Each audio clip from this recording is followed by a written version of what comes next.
Welcome to Cliffhanger Countdown, where we list our favourite cliffhangers of each Doctor. We've narrowed it down to one cliffhanger per story, so this is going to be tough. This week we're focusing on the end of episode dilemmas of the first Doctor era. Unfortunately, some of William Hartnell's episodes are missing. But don't worry, the missing episodes are getting their own video.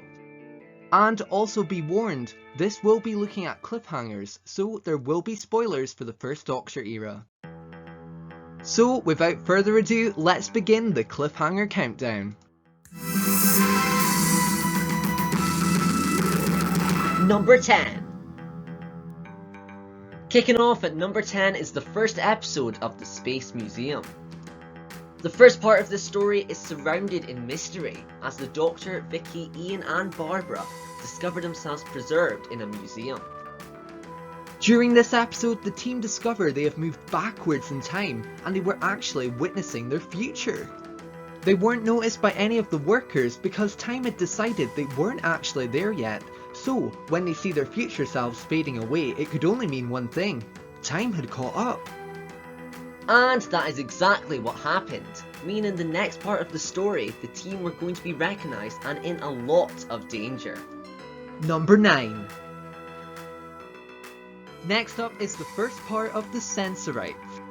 The first season of Classic Who has a good mix of pure historical and alien foes. In the SENSORITES, it's not actually clear if there is a monster in this episode. We spend most of the episode meeting the crew. And then it goes quiet, the music kicks in and the Sensorite veers its head at the window. Who are they and what are they up to? And cue credits. What a cliffhanger. Number 8. And we have our first Dalek cliffhanger, and this one is iconic. The Dalek invasion of Earth's first part, to be precise. The Dalek invasion of Earth is the second story of the Daleks, and this episode is full of build-up. At the end of this part, Ian and the Doctor are cornered, and their only option is to jump into the water. But guess what's waiting there? Yep, the Daleks. It seems that the Doctor is about to have a reunion he'd rather have avoided. Number 7. Another Dalek story, and it just so happens to be Ian and Barbara's last. After 4 episodes of being pursued by the Daleks across different time zones and planets, in part 5 of The Chase, the Doctor and his friends once again find themselves at the mercy of the Daleks. When all hope seems lost, a mechanoid comes to the rescue, but can it be trusted? Well, it is the only option. The Doctor, Ian, Barbara and Vicky run towards the mechanoid and the music blares out like an awesome spy movie. Number 6. The second part of the War Machines sees new companion Ben in a lot of trouble, after a very deadly machine spots him spying. And the people running these War Machines are pretty evil, and they've already taken control of previous companion, Dodo. So when it spots Ben and not only that closes in on him, it doesn't look like he's got a chance. Oh no! Number 5. The arc's first 2 parts don't seem to have a lot going on, as there is a contagious and fatal cold aboard the ship.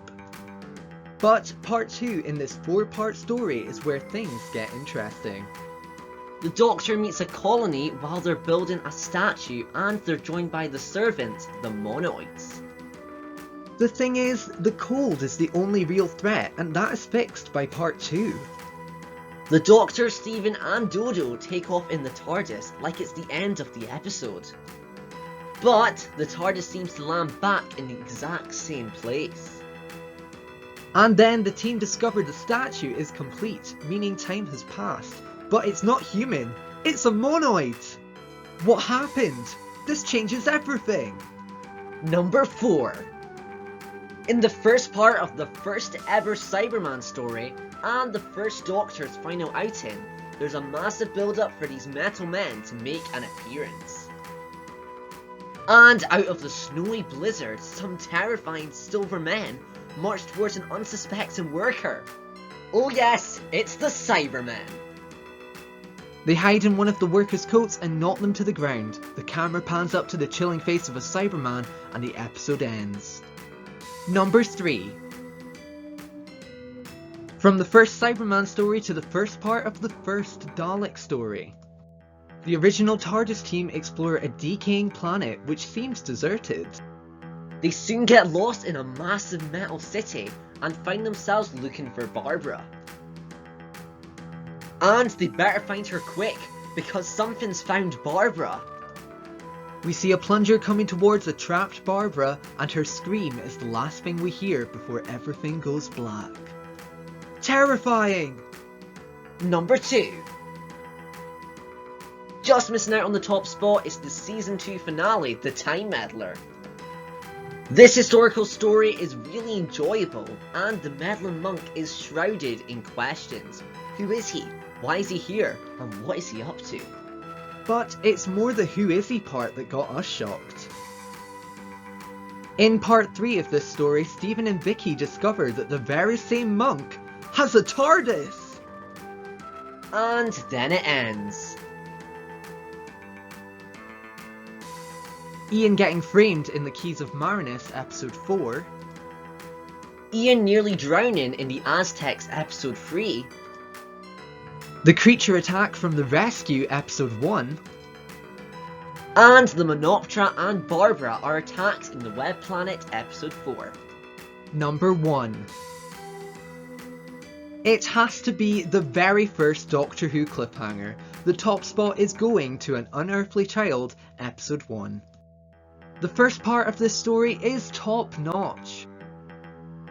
The characters all have a good introduction and work well on screen together.